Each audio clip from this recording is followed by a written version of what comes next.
Boa noite, meus amigos.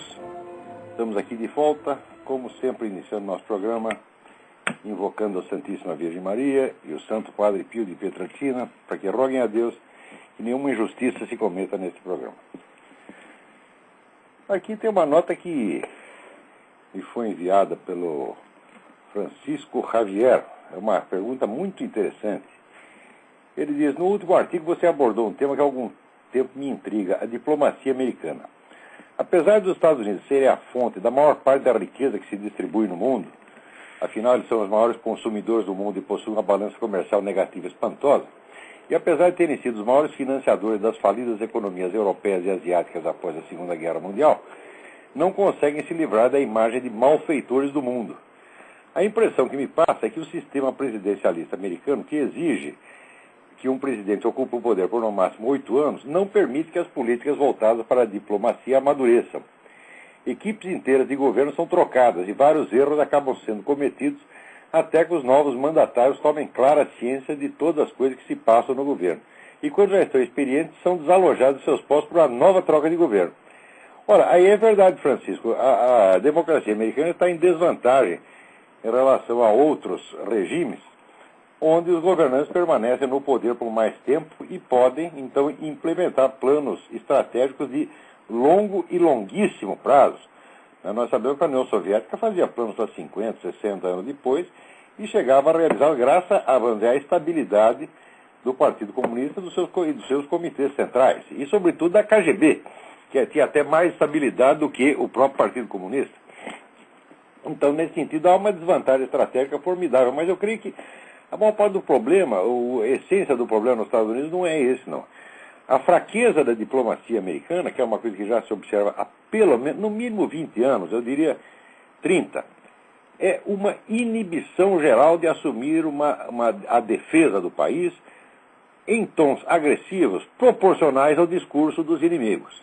Quer dizer, a propaganda anti-americana no mundo é hoje de uma violência fora do comum, tá certo? E a diplomacia americana, o Departamento de Estado, sempre responde educadamente, timidamente. Eu tenho a impressão que isso é, em grande parte, fruto da Revolução Cultural Gramsciana, a hora que, vamos dizer, uma corrente política anti-americana conquista a hegemonia nas principais instituições culturais, universitárias, etc. É claro que, vamos dizer, as palavras e o tom com que se deveria responder a essas coisas, desaparece da mente das pessoas, elas ficam realmente inibidas, se deixam, por assim dizer, hipnotizar, vamos dizer, pela pretensa autoridade de uma camada pseudo-intelectual falante pra caramba, né, onde abundam, né, os Noam Chomsky, Michael Moore, etc. Por outro lado, é preciso ver que o Departamento de Estado, embora aí no Brasil tenha a fama de ser o próprio braço do imperialismo, o Departamento de Estado trabalha contra os Estados Unidos já faz muito tempo. O Departamento de Estado é o foco do esquerdismo permanente aqui no governo americano, não por causa do fator que você disse, mas exatamente pelo fator contrário, quer dizer, pela presença de funcionários de carreira que ficam lá 20, 30, 40 anos e que dão o tom da política externa americana, pouco importando quem esteja no poder. Isso acontece com o Departamento de Estado, acontece com a própria CIA, né? Aí no Brasil também, quer dizer, a imagem que se tem das coisas no Brasil é uma coisa assim tão invertida que às vezes a gente não sabe se ri ou se chora. Quer dizer, o Brasil a opinião pública brasileira, os formadores de opinião no Brasil, são um bando de crianças que ficam imaginando coisas, entendeu? E não sabem, não têm a menor ideia do que se passa no mundo e vivem de imaginações, vivem de fantasias. E entre as outras fantasias, a fantasia que eles têm sobre a CIA. Quer dizer, a CIA, para eles, ela vive só para perseguir comunistas, para dar golpes de Estado no mundo, e para torturar pessoas, etc. Bom, a CIA fez muita coisa ruim, mas agora tudo que ela fez de ruim para a esquerda. Atualmente, por exemplo, a CIA está empenhada há 4 ou 5 anos em abarrar a mão do governo americano no Iraque. Tá certo? E a CIA, quando foi formada, a partir da antiga OSS, Organização de Serviços Secretos, de serviços estratégicos, já estava carregadinha de comunistas que vinham do tempo do Franklin Roosevelt, que vinham do tempo do New Deal. No tempo do New Deal, na administração Roosevelt, a União Soviética era aliada dos Estados Unidos na guerra, então não ficava bem espremer os comunistas. Resultado, o Roosevelt abriu as portas do funcionalismo público federal para os comunistas e encheu de comunistas tudo lado. E a CIA foi um dos lugares onde eles se encastelaram, tá certo? Isso desde o início. Agora, no Brasil, o pessoal não tem a menor ideia disso. Quer dizer, o que se fala de CIA, Departamento de Estado, são imagens estereotipadas. Não tem absolutamente nada a ver com a verdade das coisas. Né? Então, é claro que esse problema que você fala da rotatividade do poder, de fato, deixa as democracias um pouco desguarnecidas. Mas eu não creio que esse seja o problema predominante. É claro que a democracia, eu mesmo já escrevi isso, quer dizer, não existe democracia sem um fundo de aristocracia. No caso, representado pelas famílias fundadoras dos Estados Unidos, que representam justamente o esteio, a continuidade do sistema por baixo dos percalços e das mudanças históricas. Né? À medida que essas famílias vão se enfraquecendo ou sendo substituídas por novas famílias, por novas dinastias, por um novo poder dinástico, por assim dizer, que não se identifica com os objetivos permanentes do país, mas que, ao contrário, se identifica profundamente com os seus próprios objetivos, com a sua própria ambição de poder, como Rockefeller, Morgan, etc., é claro que a situação vai mudando. Uma espécie de poder aristocrático existe em qualquer país, independentemente do regime ser capitalista, socialista, republicano, monárquico, etc., etc., uma certa aristocracia ou oligarquia sempre existe. O problema é saber quem a compõe e quais são os valores que ela representa. Muito bem.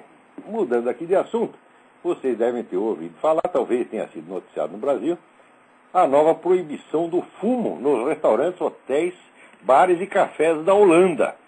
Quer dizer, não se pode fumar mais em parte alguma. Agora, pode se você fumar maconha. Quer dizer, o que está proibido é o tabaco, mas a maconha está liberada. Muita gente acha que isso é loucura, mas eu acho que não. Eu acho que isso não é loucura, isso é esperteza.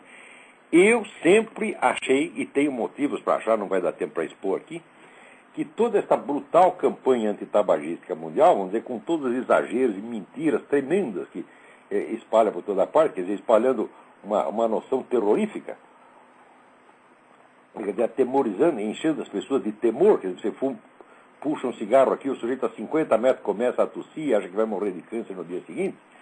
Né? Eu acho que quando você vê uma campanha muito louca demais para ser verdade, então, realmente, como dizia Shakespeare, por trás da loucura tem um método. Né?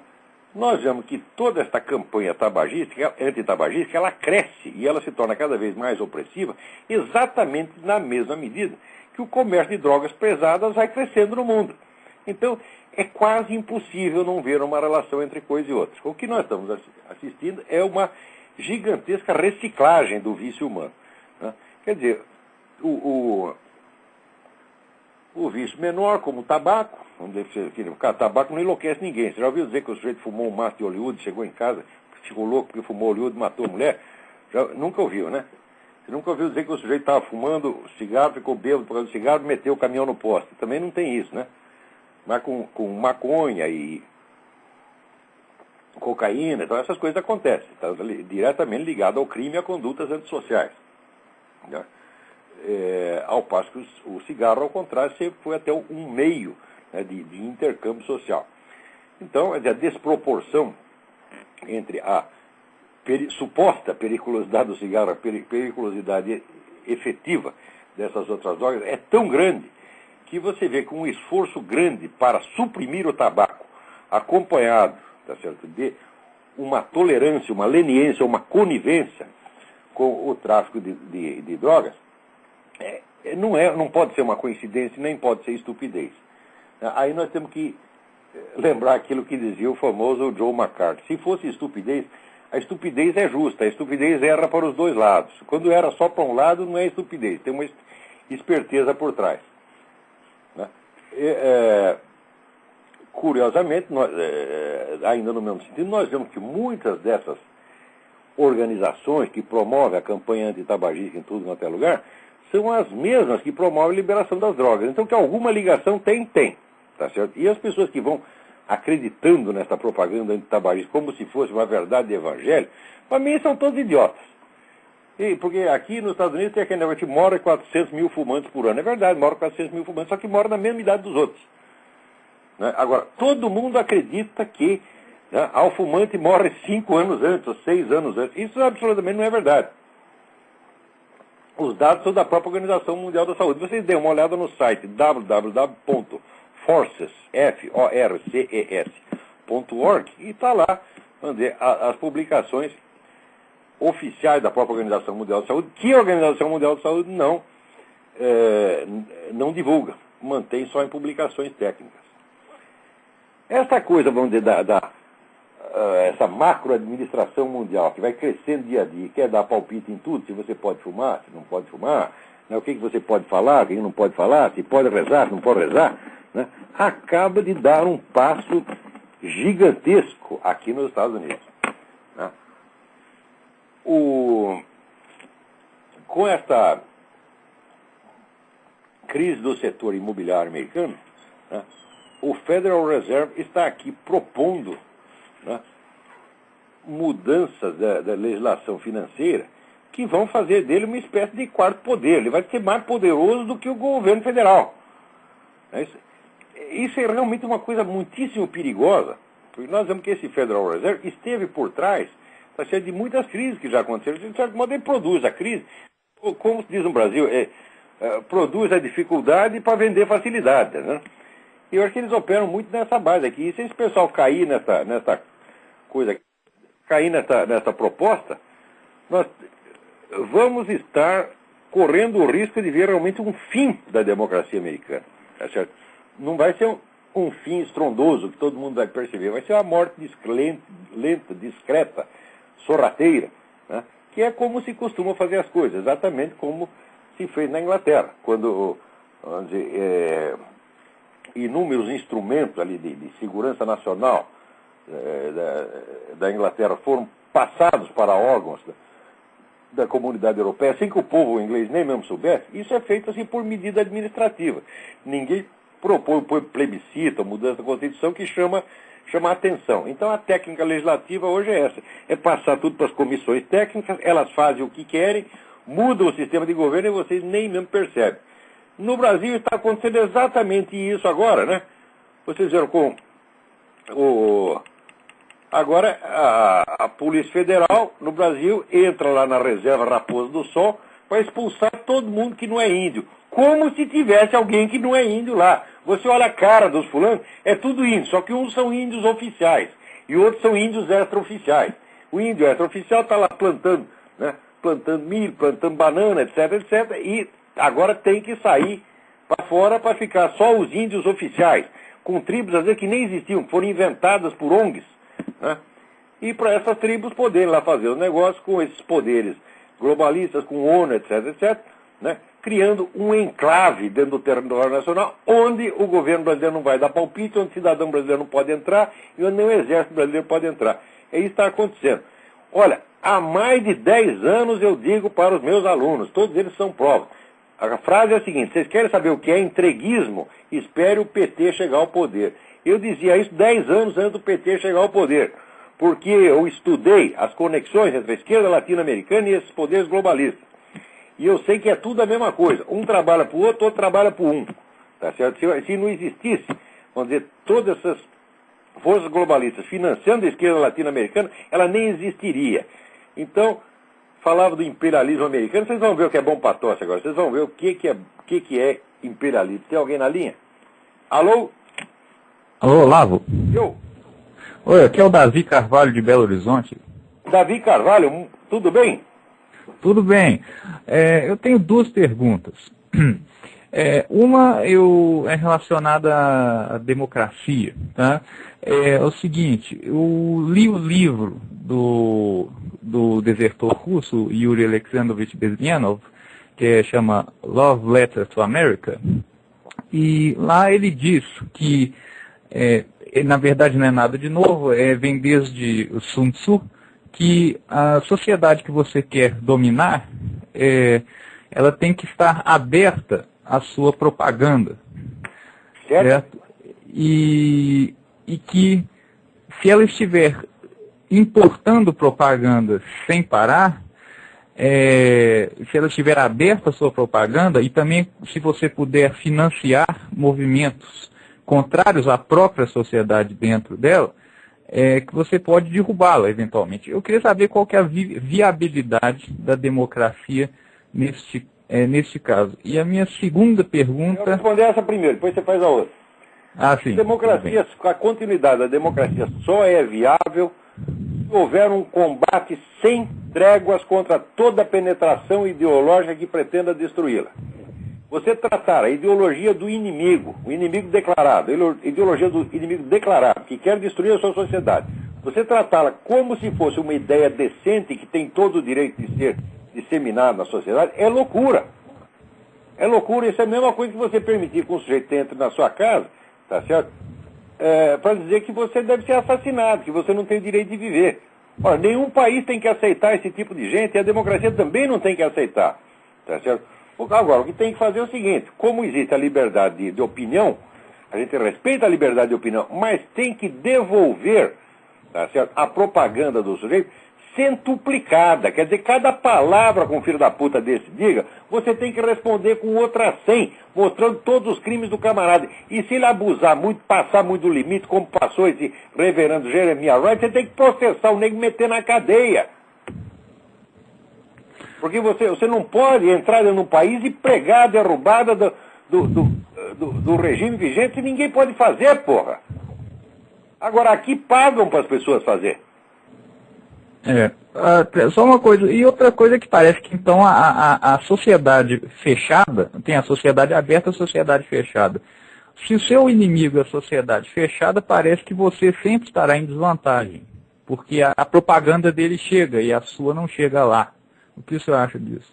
Bom, de fato, se a União Soviética podia fazer propaganda dentro dos Estados Unidos, os Estados Unidos não podiam fazer dentro da União Soviética. Isso é o princípio da guerra assimétrica. Só um lado pode falar. Mas isso não impede que você combata esses fulanos aqui dentro mesmo, ou dentro do Brasil. Agora, o que não pode é dar para eles todos os meios de expor as suas ideias e eles jamais serem respondidos. Ou quando são respondidos educadamente, como se fosse um debate de ideias. Quando nós sabemos que uma ação política não é um debate de ideias. Uma ação política é um empreendimento que visa tomar o poder de um e entregar o poder para outro. É a disputa de poder. Então tem que ser tratado na base da disputa de poder. Essas pessoas têm que ser denunciadas, humilhadas, expostas à execração pública, de tal modo que elas não tenham nem cara de meter o focinho na rua. É o que eu estou fazendo, por exemplo, com esse salafrário desse Quartinho de Moraes. Do Quartinho de Moraes, você é um vigarista, mentiroso, salafrário. E cumpre, se você não foi mandante do crime, a morte do Capitão Santos, você foi cúmplice moral. E é até hoje, porque até hoje você faz propaganda disso. Então, esses camaradas, eu vou discutir de igual para igual, respeitosamente, com um canalha desses. Esse cara tem que ser denunciado, tem que ser mostrado na rua, dizer até para as crianças, olha, é aquele ali que fica se gabando de ter matado um cara que ele nem matou, tá certo? E depois, quando o acusam disso mesmo, ele diz que é calúnia. Faz isso para propaganda. Como é que uma pessoa dessa pode ser tratada decentemente? Como é que pode ter debate de ideias com canalha, com vigarista? Não pode. Só que aquilo que eu estou fazendo, que aqui centenas de pessoas estão fazendo, aí no Brasil, como aqui nos Estados Unidos. Sim, sim. Bom, Olavo, eu tenho a segunda pergunta, que é o seguinte. Eu tenho a impressão que passa é que hoje em dia as pessoas perderam a noção para que servem as leis. As pessoas acham que as leis são feitas para satisfazer as vontades delas. Hoje em dia o mecanismo, a fonte da lei, a fonte do direito, hoje é o grupo de pressão. E o dinheiro, portanto, se ajunta um monte de militante, ajunta lá meia dúzia de empresários que dá dinheiro, você cria um grupo de pressão, você muda a lei. Certo. E eu queria saber, assim, como que isso surge? Ou seja, as pessoas perderam a noção de onde que vêm as leis e para que elas servem. Era só isso que eu queria saber. Essas noções, Davi, elas não se transmitem, assim que nem transmite o ADN, você está entendendo? Isso aí tem que ser ensinado. Agora, se você permite que todo o sistema escolar fique na mão dos seus inimigos, ele só vai passar as mentiras que lhe interessam. E na hora que você quer desmentir e mostrar a verdade, você não tem chance. Esses caras tomam tudo. Porque essa burguesia canalha, os donos de meios de comunicação, são tudo cagão, medroso. Chega lá o chefe de redação para ele dar ordem pro patrão, o patrão obedece, porra. Eu vi isso acontecer. Quem manda num jornal, quem manda numa televisão, é a redação, não é o patrão, não. O patrão faz o que os caras querem. Então, esses camaradas, eles se organizam, são entidades que estão organizadas há 30, 40 anos, que têm representante em tudo quanto é lugar. As redações estão cheias, a maior parte de qualquer redação no Brasil é composta de militantes ou simpatizantes dessas coisas. E o pessoal permitiu que isso chegasse muito longe. Isso é culpa, sobretudo, dos donos de meios de comunicação.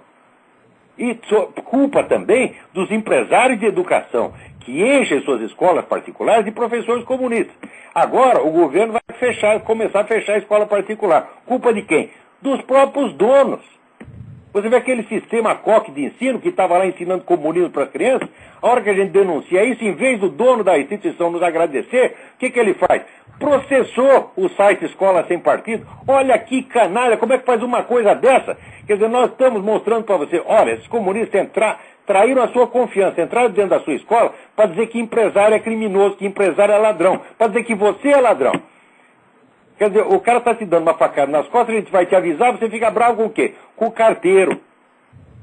É por causa que essa merda dessa burguesia brasileira pensa assim, é tudo um bando de cagão. Começa com a covardia intelectual. O empresário brasileiro não é um sujeito de muita cultura. Ele ouve qualquer desses comunistas falando bonito, já cai de joelho, porque não sabe distinguir entre o que é uma pessoa de estudo e o que é um charlatão. Num país em que Quartinho de Moraes é filósofo, Emir Sader é filósofo, está tudo perdido. É filósofo por quê? Porque tem um diplominha assinado por outro igual a ele? Esse diplominha vale merda nenhuma, isso é um pedaço de papel higiênico. Conhecimento se prova na realidade, nos atos. Qual é a obra intelectual do seu Quartinho de Moraes? A esquerda militar no Brasil? Quer dizer, o sujeito fica lá, durante 30 anos, tratando do seu próprio interesse político, que é infiltrar comunista nas Forças Armadas, e essa é a grande obra intelectual dele. Agora vem discutir filosofia comigo. Não vem. Não vem porque não tem capacidade. E sempre que se meteram a discutir, se saíram muito mal. Agora, no Brasil, esse reino da charlatanice comunista chegou longe demais. Antes que o PT chegasse ao poder, 20 anos antes, já havia essa situação na cultura. Agora, aí eu quero dizer o Hugo von Hofmannsthal. Nada está na política de um país que antes já não estivesse na sua literatura. Quer dizer, quando a atividade letrada do Brasil foi dominada pelos comunistas, é claro que mais dia menos dia eles iam dominar tudo no país. Agora, vai explicar isso para empresário. Tá certo? Empresário brasileiro, tá certo? Não é responsável, não são pessoas responsáveis. Eles só pensam no dinheirinho a curto prazo. Eles não são capitalistas, são dinheiristas. Quer dizer, uma gente sem imaginação, sem capacidade, sem moral, tá certo? Então chega lá o comunista, dá um grito com ele, o sujeito cai de joelho, porra. É isso aí, Davi. Meu pensamento é que, às vezes, esse negócio teria origem, esse negócio das leis teria origem de que, a partir do momento em que a pessoa para de... ela esquece que, ou não acredita que as leis têm origem transcendente, ela passa a pensar que tem origem imanente e imediatamente já transfere isso para a própria vontade. Bom, você tem razão, mas aí você está raciocinando já numa escala de civilização, em escala de séculos. E a pergunta que tinha sido colocada era num sentido mais imediato. Por isso que eu respondi nesse plano. Sim. Mas a longo prazo você tem razão. Se você perde de vista a transcendência, ele acha que o mundo da natureza é uma totalidade fechada. Primeiro ele mostra que não sabe nem o que é natureza. Porque toda a natureza que nós conhecemos, a natureza dita material, você dizer que uma coisa é material, como é que você faz? Você vai por medição, você já vai pela estrutura, pela forma matemática. Ora, a forma matemática é material? Quer dizer, todo mundo material é balizado por relações matemáticas que por si mesmo não são materiais. E que expressam o quê? O reino, a estrutura da possibilidade universal. Que nós, de outra maneira, chamamos o logos divino, a razão divina. O sujeito que não entende isso é uma besta quadrada. Agora, a partir da hora que você aceitou essa perspectiva materialista fechada, você está idiotizado já. Certo. Olavo, muito obrigado. Obrigado a você pela sua participação. Tem mais alguém aí? Vamos lá. Fica com Deus. Tchau. Também. Alô? Olavo? Sim. Everson Cavalheiro de Campinas, tudo bem, querido? Everson, tudo bem? Tudo bom. Olavo, eu vou ser rápido para vou só fazer a pergunta e já vou sair, porque minha mulher fica me cutucando que eu falo muito. Pergunta e desligue, porque muita gente... Eu vou desligar porque a pergunta é objetiva e rápida. Eu quero a respeito da inveja. Você, há uns programas atrás, você dissertou sobre a inveja. E é um assunto que, aqui no Brasil, a gente fala, fulano é invejoso, mas as pessoas não têm a mínima ideia do que inveja. Inveja e os seus malefícios. Você, por exemplo, é um cara que foi muito invejado no Brasil, foi muito prejudicado e perseguido. Eu tenho um pouco disso na história da minha vida, conheço isso na história da vida de um monte de gente. E a inveja, ela faz um mal terrível, também ao invejoso, né?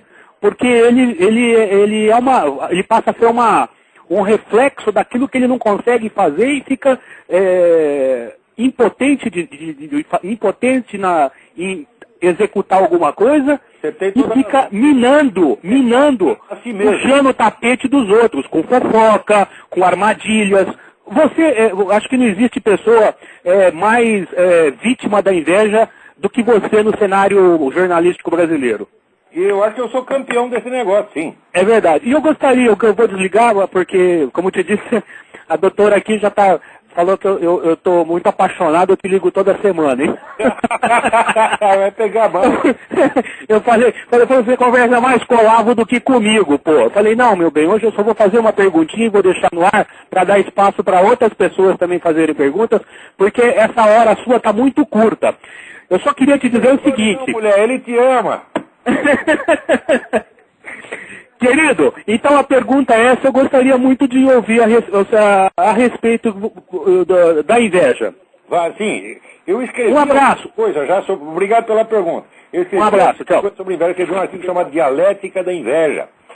Tá certo? Mostrando que as pessoas às vezes confundem a inveja com a cobiça. A cobiça é você querer um bem, ou material ou espiritual, que pertence ao outro. A inveja é você estar seguro de que você jamais terá esse bem. Então você quer rebaixar a pessoa. Agora, você quer rebaixar a pessoa porque você está por baixo. Você quer nivelar ela com você mesmo. Então, quanto mais você inveja, quanto mais você tenta destruir a pessoa, mais você se rebaixa, vai ficando cada vez mais mesquinho. E o Everson tem razão em dizer que eu sou campeão desse negócio. Me acontece cada coisa. Essa semana apareceu um sujeito lá no Orkut, né, dizendo assim, esse Olavo disse que ele foi professor de teoria do Estado na pós-graduação da PUC do Paraná, mas não era nada, não. Ele só alugava a sala para dar o curso dele. Fala, é claro que eu alugava a sala para dar o meu curso, mas o curso de pós-graduação era outra coisa. E eu participava do curso de pós-graduação e tenho aqui atestado da pós-reitoria, da pró-reitoria da PUC, eu tudo isso aí. Mas se eu vou inventar uma coisa dessa, isso aí não tem, para mim, não tem a mais mínima importância. Eu jamais perderia o meu tempo discutindo isso. Agora o sujeito quer discutir lá o detalhe burocrático. Por quê? Não tem capacidade para discutir intelectualmente comigo, então fica querendo pegar no detalhe burocrático. É um tal de Clóvis, não sei das quantas. Isto é um filho da puta, um vigarista, um coitado, um fracassado de merda, que fica atrás das coisas. Mas se eu ia falsificar uma coisa do meu currículo, eu estou cagando pro meu próprio currículo, tá? Não dou a menor importância para isso. Agora, o invejoso dá, para ele isso é fundamental, né? Tem outro que me escreve assim, olha, você é um analfabeto porque você escreveu cueca com acento. Eu digo, ora porra, se você está tão interessado no acento da cueca, você devia pelo menos pesquisar na minha página, porque lá está 400 vezes escrito cueca sem acento. Uma vez passou sem acento, você diz que eu sou analfabeto porque passou um errinho desse. Quer dizer, é uma coisa de uma mesquinharia, filha da puta. Quer dizer, que tipo de gente é essa? O Brasil está cheio de gente assim. Não é entre o povão. Isso aí não é empregadia doméstica, não é varredor de rua, não é trabalhador do campo. É gente diplomada por faculdade pública, que a empregadinha doméstica e o trabalhador do campo, o trabalhador da fábrica, pagou para esses desgraçados estudarem, e é isso que eles ficam fazendo, porra. Agora, é o seguinte, eu estudei só por minha conta, ninguém pagou meus estudos, eu mesmo paguei, tá certo? E olha a minha obra, eu tenho uma obra de quase 20 mil páginas, tá certo? Coisa séria, que foi estudada. Quer discutir com aquilo? Discuta. Agora, não tem capacidade de discutir. Vê se algum desses filhos das putas vai querer discutir o que eu disse lá na História Essencial da Filosofia ou no Jardim das Aflições. Uma vez no Jardim das Aflições, tem uma parte lá que eu escrevi sobre o matemático Georg Cantor, fazendo uma crítica a Georg Cantor. Os matemáticos da Universidade Federal de Pernambuco ficam loucos da vida com aquilo e prometeram que iam me contestar. Sabe quantos anos faz isso? 20. Até hoje eu estou esperando a contestação. Ficava arrotando, porque eu sou do professor, doutor em matemática, eu vou contestar você. Conteste, meu filho. Não contesta porque não sabe, porque não tem capacidade, porque não estudou o assunto, porra. Ora, eu não boto banca do que eu não sei. Quando eu não sei um negócio, eu digo essas duas palavrinhas mágicas. Não sei. Olha, tem duas respostas que servem para tudo. A primeira é não sei. A segunda é vai tomar no cu. Tá certo? Usa uma dessas duas, nunca vai falhar. Tá certo? Então é isso aí. Agora, a inveja, houve um presidente do Banco Mundial que uma vez disse o seguinte, prestem atenção, gente. Ele disse, o Brasil não vai para frente porque é uma sociedade baseada na inveja. Tem que curar o país da inveja, porra. Peraí, tem mais alguém na linha aí, vamos lá. Alô? Alô? Alô, quem é? Alô, quem é? Alô? Quem é? Você não está me ouvindo? Bom, então enquanto isso... Aí, falhou essa ligação, peraí. Tem mais uma, liga outra aí. Professor Olavo. Oi, quem é? Alô, professor Olavo? Sim. Quem está falando? É Josuelito Brito, Salvador, Bahia. Josuelito Brito, tudo bem? Tudo bem, professor? Tudo bem, seja rápido. Josuelito. 15 pessoas na fila. Josuelito, Salvador. Tudo bem? Você não está me ouvindo? Estou ouvindo, professor. Diga. Então, enquanto isso... Pois não. Falhou essa ligação. Alô, professor. Liga outra aí. Professor Olavo. Oi, quem é? Alô, professor. Mas abaixe o volume do seu computador, porque senão fica 4 vozes. Alô, professor Olavo. Alô? Professor Olavo, Josuelito Brito, Salvador. Estou ouvindo, Josuelito. Posso Estou fazer ouvindo, essa pergunta? professor. Primeiro, meus cumprimentos, minhas homenagens e admiração pelo seu excelente trabalho em prol da democracia do Brasil. Muito obrigado. Mas professor, eu perguntaria o seguinte, duas coisas rápidas, né? Se o professor não pensa num curso de filosofia ou de pensamento político pela internet, para que milhões de brasileiros possam ter um acesso ao seu pensamento sistematizado, porque nem todos podem tomar um curso aí dos Estados Unidos. Já estou fazendo isso. Hein? Já estou fazendo isso através da realizações. Aqui, por enquanto, está alcançando um número pequeno de pessoas. O que pensamos é o sistema, mas aguarde um pouco que isso irá para o país inteiro. Pois não, que eu acho que isso vai interessar muitos brasileiros que querem conhecer o seu pensamento e o pensamento filosófico de uma maneira geral, né? Nós estamos tratando de expandir esse sistema para ver se alcança o Brasil inteiro. Pois não, professor. E outra coisa, eu gostaria que o professor comentasse a respeito desse constante, vamos dizer assim, engrandecimento e de vultos tipo Marighella, Prestes, na TV Cultura. Frequentemente nós assistimos sempre seriados sobre essas personalidades. Não que essas pessoas não possam ter algum mérito, mas há uma espécie assim de esquecimento de muitos outros vultos brasileiros, uma ênfase em pessoas Marighella, desse tipo, como Marighella, Prestes, não conheci o Marighella pessoalmente. Mas... E o comentário do professor sobre o assunto, o que o professor pensa disso? Dessa predominância na TV Cultura, na TV Educativa brasileira, de programas em torno de uma espécie de culto à personalidade desses vultos. Como se eles fossem grandes defensores da democracia, né? Peço que você desligue que eu vou responder em seguida. Pois não, professor. Desliga aí. Obrigado. Obrigado, viu? Então, olha, abraços. O culto já passou de todos os limites. O Marighella, para não dizer que não tinha mérito nenhum, o Marighella era um sujeito de uma coragem física extraordinária. Mas o Marighella era uma besta quadrada. Você lê as análises políticas do Marighella, aquilo é uma coisa de primária, estúpida, porra. Quer dizer, a própria formulação da guerrilha, olha, o plano do Marighella é assim, nós vamos ali e vamos tudo nos ferrar, tá bom? Esse é o plano e deu certo, se ferraram mesmo. Né? Ora, agora, quanto ao Prestes, isso não valia nada. Tá certo? Isso era um salafrário. Tá certo? Inclusive, é o cara que condenou à morte uma menina de 16 anos porque achou que estava passando informação. Isso é um monstro. Tá certo? Agora, morreu estrangulada. Quer dizer, o que é isto, pô? O Prestes nunca entendeu nada de marxismo, era um homem inculto, burro, tá certo? E que o grande empreendimento dele, sabe o que foi? Foi fugir. Porque a marcha da Coluna Press foi o quê? Fugiram pelo país inteiro. Essa é a grande realização. Ora, vai pra merda, porra. Esses caras, isso aí é propaganda comunista, isso é corrupção. Usar a TV Cultura para isto, os caras deviam que fazer, deviam para cadeia, tem que prestar satisfação, tá certo? Nos tribunais, dizer, com o que vocês estão gastando dinheiro público para fazer propaganda do seu partido? Olha aqui, eu falo do que eu quiser, porque ninguém está me pagando, eu faço esse programa, assim, não ganho nada para fazer isso aqui, tá certo? E os artigos que eu escrevo, tá certo? Eu sou pago para escrever, como todos os colunistas, igual, eu recebo salário de jornalista. O conteúdo sou eu que determino, eu digo o que eu quiser, porque não tem nenhum partido mandando em mim. Agora, quando tem um partido interessado por trás, o sujeito servir aí se dizer que é jornalismo, isso é tudo um bando de vigarista, filho da puta, isso que é. Agora, o povo brasileiro continua consumindo isso porque é trouxa. Né? Vamos em frente. Agora, eu queria ler aqui um negócio para vocês. Olha aqui, me dá 2 minutos aí.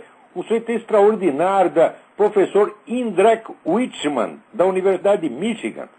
Né? Ele viu que os muçulmanos lá estavam fazendo protesto contra o negócio das caricaturas, né, do profeta. Ele disse, olha, eu quero protestar contra o seu protesto. Eu não estou ofendido por caricaturas, tá certo?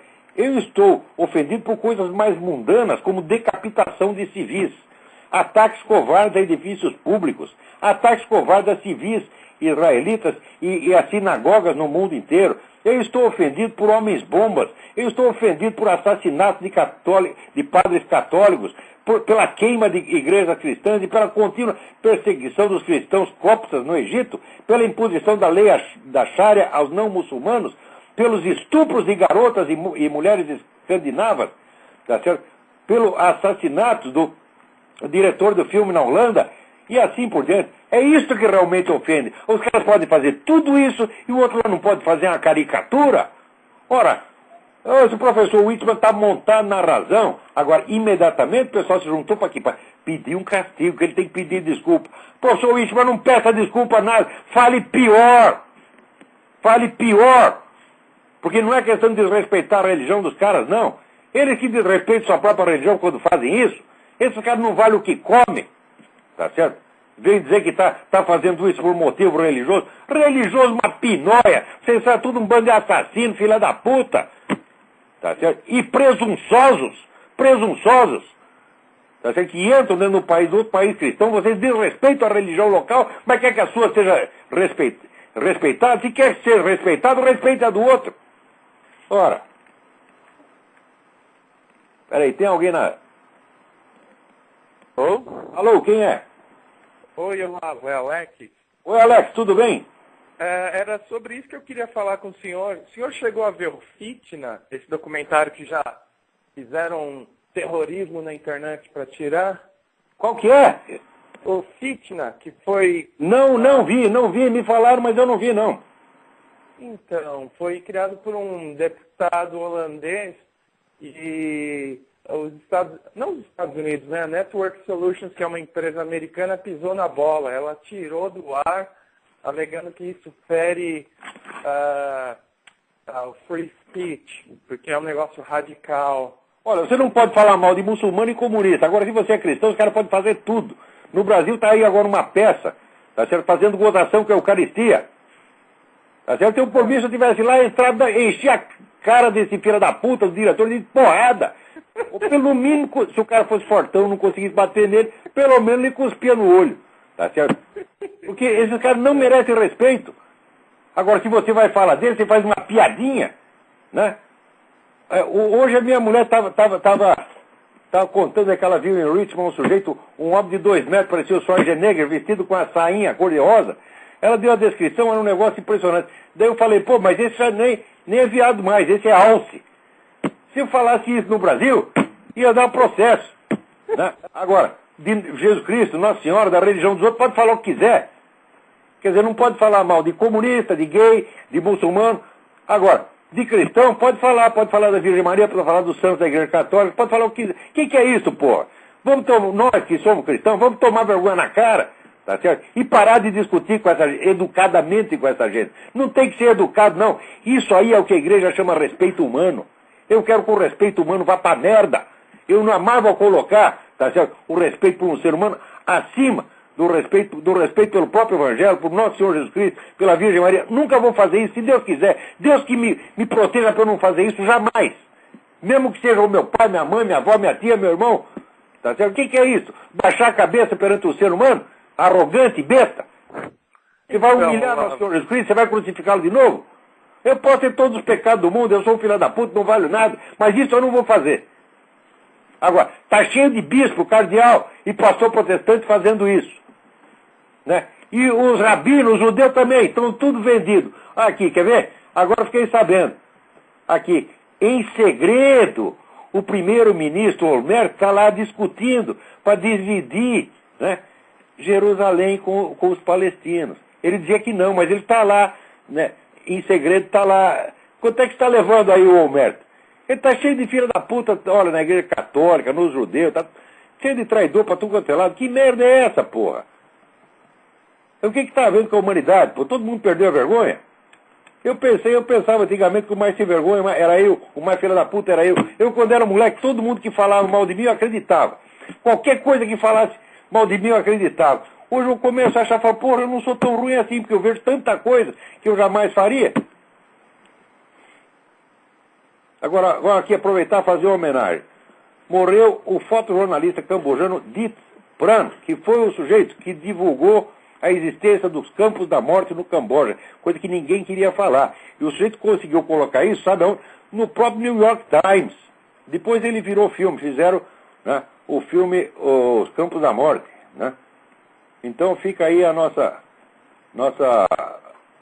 homenagem a esse herói do jornalismo. Isso aí que ele fazia, isso é jornalismo. Tá vendo a turma da Folha de São Paulo? Vocês escondem os crimes durante 16 anos, né?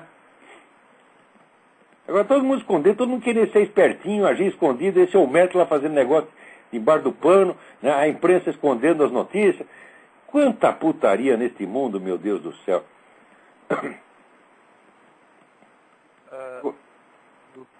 Muito bem. Agora temos aqui uma mensagem do Luiz César Andrade.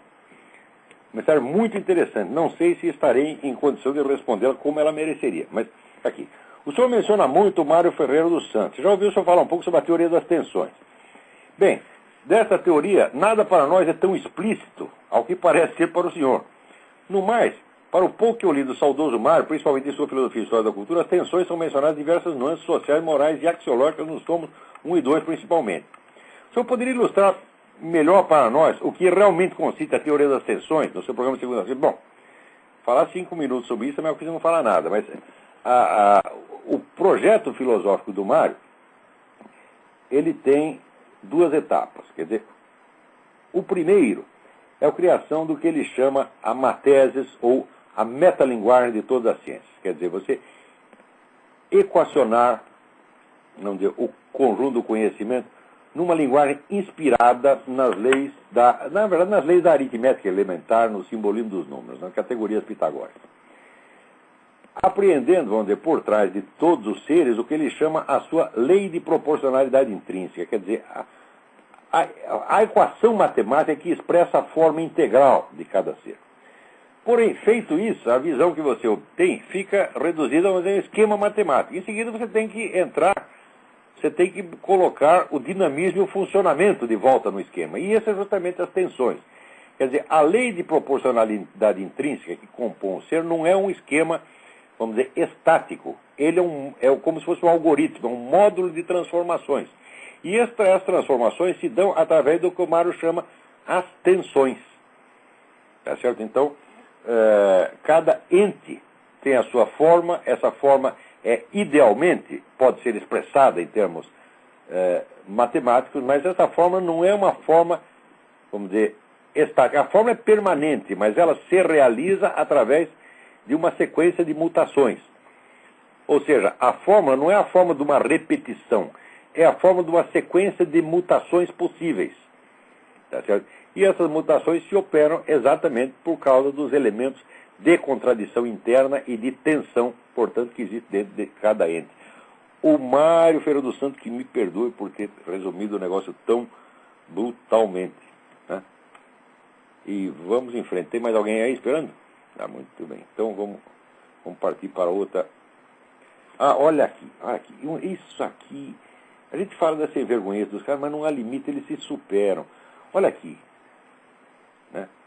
O presidente da República, no uso da atribuição que lhe confere o artigo tal do inciso não sei quê, da Constituição, patatá, decreta, fim do mandato do presidente da República, quem o houver exercido em caráter permanente terá direito, primeiro, aos serviços de 4 servidores para atividades de segurança e apoio pessoal. Segundo, a 2 veículos oficiais com os respectivos motoristas. Terceiro, ao assessoramento de 2 servidores ocupantes de cargos em comissão do Grupo Direção e Assessoramento Superiores DAS. Os servidores e motoristas serão de livre escolha do ex-presidente da República. Ora, vai para casa, vai passear, vai pastar, vai trabalhar, vagabundo. Quando tu sai da presidente da República, tu devia ter direito a um pé na bunda. Isso, o máximo, olha assim, muito respeitosamente. Agora, não basta tudo que já comeram enquanto estava lá. Né? Olha, aqui nos Estados Unidos, quando sai da presidente da República, sabe o que ele faz? Ele vive de dar conferências. As pessoas pagam uma nota para dar conferência. Aliás, no Brasil também. O Fernando Henrique, eu saiba, ganhava 100 mil reais para dar cada conferência. Agora, o cara que ganha 100 mil reais, né? Eu ganho 1.000, 2.000, aqui me pagaram mais, uma vez pagaram 3. Né? O senhor ganha 100 mil para fazer uma conferência, para falar besteira, tá certo? E ainda quer que o governo, quer dizer, do bolso do povo, sai o salário para pagar 4 servidores, 2 motoristas, veículo oficial. Ora, vai lamber sabão. Vai trabalhar, vagabundo. Agora, assinado aqui, Luiz Inácio Lula da Silva, Tarso Genro e Jorge Armando Félix. Né? Ai, saco. Agora aqui, olha, a Folha de São Paulo, ela sempre noticia as coisas, sempre tem uma malícia. Olha, McCain apela para valores morais para ganhar eleitores. Olha aqui, porra, você lê os discursos do McCain, o McCain está falando em valores morais desde que ele voltou do Vietnã, vai fazer 40 anos, porra. Quer dizer, é claro que ele quer ganhar eleitores, mas por que se o McCain fala valores morais é para ganhar eleitores? Agora, se o Obama fala de valores morais mentirosamente, mentindo, né? Não é para ganhar, não é só para ganhar eleitores, não é só demagogia, mas ao contrário, né? É um discurso, né, maravilhoso, memorável. Tem gente que diz que o discurso do Obama é melhor do que o discurso do Lincoln em Gettysburg. Puta que o pariu. O discurso do Obama é assim, é um negócio de, sabe, de isopor, é de plástico, é tudo falso, é tudo fingido, é uma coisa absolutamente kitsch. As pessoas estão ficando idiota, né? Agora, para compensar, olha, nem tudo é falso, tem aqui um negócio que é de verdade. Né? O PCC está ganhando um dinheirão, segundo saiu na Folha, né? Olha aqui o dinheiro que o PCC ganhou. Né? Diz que o PCC está fazendo muito negócio com as Farc, né? E ganhando um dinheiro maluco. Olha, faturou 511% a mais em 2 anos e meio. E baseado nessa fortuna, agora ele quer infiltrar campanhas. Quer infiltrar campanha? Quem falou que já não está infiltrando? Quem falou que já não está infiltrando já não está financiando. Eu duvido que já não esteja. O que eles querem é fazer isso oficialmente. Agora eles querem ter um partido político. E eu sou até a favor, porque eu acho o PCC, tá certo? Pelo menos você sabe o que o PCC é. Né? Quer dizer, alguma honestidade o PCC tem. Está lá, o partido dos bandidos. Após que o outro vem com o partido dos santos, dos profetas, dos ungidos. Tá certo? E são eles mesmo que facilitam as coisas para o PCC. Facilita como? Fazendo o contato entre o PCC e a Farc, para a Farc dar armas e treinamento para o PCC sair matando brasileiro. Agora no Brasil já tem guerrilha, lá na Amazônia, tá certo? Então o que o governo vai fazer? Ele não vai fazer, ele já fez. Ele facilitou para que houvesse guerrilha. O governo do seu Lula é culpado de tudo isso, meu Deus do céu. Agora não é só o dele, não. O anterior, o seu Fernando Henrique, também facilitou tudo isso. Quer dizer, o que foi possível fazer para proteger bandido, para amarrar a mão de polícia, já fizeram. Né?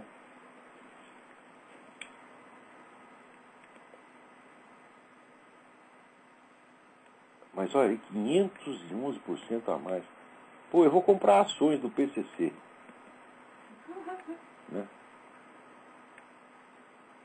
Vamos ver o que mais temos aqui esta semana.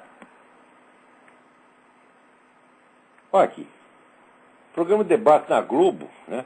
Comandado pelo William Wack, segundo participantes, né? Geraldo Forbes da USP, Boris Fausto, embaixador Rubens Barbosa. Tá certo? Todo mundo dizendo que o discurso do Obama é maravilhoso. O discurso do Obama foi assim, foi tirar o cu da seringa. Tá certo?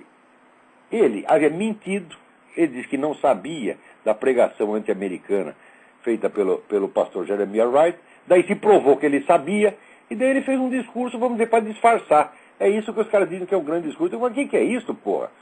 Quer dizer, a falsidade da própria situação, né, já basta para mostrar que esse discurso é uma merda. O discurso bom não é aquele que está bem escritinho, está bonitinho. Não é isso, é aquele que reflete a realidade da situação. Tá certo? Por que você lê até hoje com interesse aquelas 15 linhas do discurso de Gettysburg do Lincoln? Porque aquilo é o resumo exato da situação, do que estava acontecendo, tal como visto pelo pessoal do Norte. Quer dizer, você pode até contestar esse ponto de vista, mas aquilo resumia a realidade tal como aparecia a um dos lados em disputa. Agora, o discurso do Obama é só disfarce, é só camuflagem, é o discurso de um covarde, de um mentiroso. Esse discurso é uma vergonha, como a própria existência do Obama. Tudo no Obama é falso, meu Deus do céu. Agora, a popularidade dele pode estar alta no Brasil. Agora, aqui está caindo. Tá certo? Um monte de gente que agora aparece escrevendo, pô, eu estava enganado por esse Obama, o cara não presta mesmo. Né? E assim é. Olha, gente, o nosso tempo aqui está quase, né, acabando. E o Luciano Marques Pacheco me manda aqui um programa do Fronteiras Braskem do Pensamento, né? E vai ter um debate de ideias. Cultura é uma forma de civilidade. Não, meu amigo, cultura é uma forma de viadagem, tá entendendo? Quando é que eles vão entender? O que esses caras chamam de cultura é o que eu chamo de enrolação. Com exceção, tem um grande sujeito lá, eles convidaram, né, eles fazem assim uns debates absolutamente oco, que nem no tempo aqueles cursos lá que o Peçanha, Marlena Chauí, etc, né?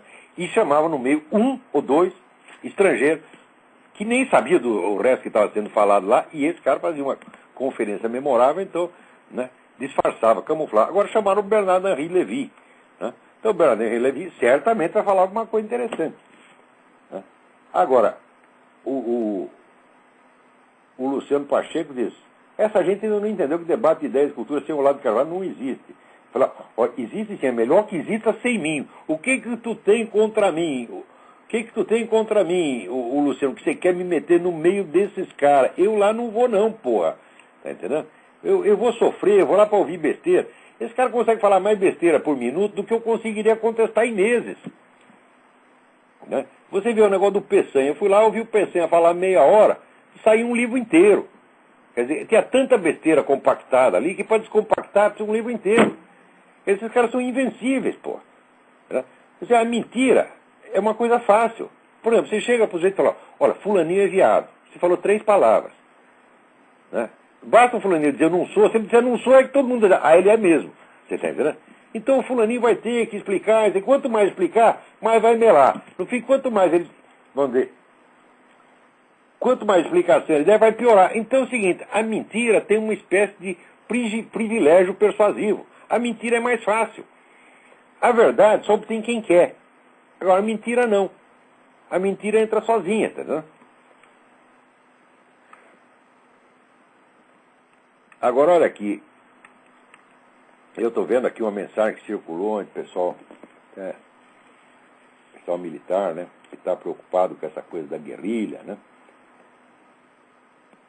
Entramos na penúltima fase do projeto marxista-leninista de tomada do poder. É verdade, é verdade. Quer dizer que todo este governo de transição feito pelo seu Lula, a finalidade dele é assim, é criar uma camuflagem capitalista para, enquanto isso, enganar o investidor estrangeiro, enganar a própria burguesia brasileira, enquanto vai criando um esquema de poder centralizado monstruoso, apto, vamos dizer, a dividir o Brasil entre, vamos dizer, entre os vários poderes ligados a esse esquema. Né? Quer dizer, o Brasil está para ser já subdividido, um pedaço vai para os índios, um pedaço vai para os quilombolas, um pedaço vai para os guerrilheiros, etc, etc. Tá certo? E os militares vão tudo ficar lá chupando dedo. Né? Agora, um rapaz aqui me pergunta, você acredita que o general Nery é comunista? Eu falei, jamais disse isso. Eu digo, o general Nery está muito enganado. Eu acho que ele não é muito inteligente, não, porque chega lá aqueles pessoal, os quartinhos de Moraes, que passa informação para ele acredita em tudo. E daí fica lá, pregando que nós temos que nos, né, unir, o Cone Sul, unir contra o imperialismo americano. Pô, você está fazendo exatamente o que o Hugo Chávez quer. Não porque você seja comunista, mas só porque é burro. Então, gente, eu acho que... Agora, aqui também alguém me manda uma notícia do jornal El Tiempo, dizendo que o governo da Colômbia avisou o Brasil 7 vezes sobre a presença da Farc no nosso território. Aí o governo, claro que não fez nada. Não é que não fez nada, o governo ajudou. Você passou a mão na cabeça das Farc, porra. O governo protege as Farc. As Farc era hóspede oficial do PT, porra. O homem da Farc, o Raul Reis, declarou que o contato dele no Brasil é o PT. O que você pega o governo faça com as Farc? Quer dizer, que inocência é essa? O pessoal ainda fica falando, ainda tem gente, eu vejo até gente ligada à oposição, dizendo, como é, o governo não vai fazer nada, isso é omissão. Falo, como omissão? Omissão consiste em não fazer nada. Agora, o que eles estão fazendo não é um nada. Eles estão ajudando ativamente, tá certo, as Farc e todo esse esquema militar latino-americano a tomar conta do Brasil. Esse esquema militar da esquerda latino-americana a tomar conta do Brasil. Estão ajudando ativamente isso há anos. Quem diz isso? Eu? Não, quem diz isso foi o Raul Reis, em entrevista para a Folha em 2005. Disse, o nosso contrato no Brasil é o PT, especialmente Emir Saad e Frei Beto. O Frei Beto, na época, era ministro do Lula. Peraí, tem mais alguém na linha. Vamos tentar responder mais uma perguntinha, vamos ver se dá tempo. Alô? Oi, Olavo, Eduardo de Campinas. Oi, Eduardo, tudo bem? Tudo bom. Ô, Olavo, estamos perdidos, hein?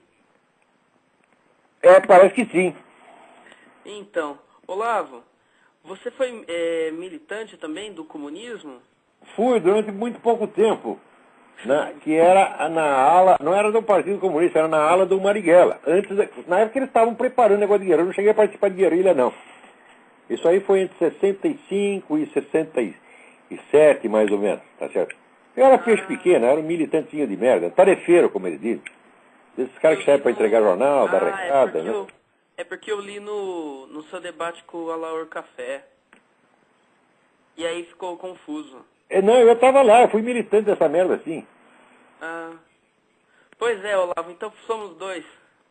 Mas não é isso, não. Você vê, a estupidez e a vaidade são uma coisa que estão bem distribuídas em todo mundo, né? Eu queria ser importante, então eu entrei no Partido Comunista. O pessoal entra no Partido Comunista, sabe por quê? Por carência afetiva. Quer amigos, quer que alguém passe a mão na cabeça dele.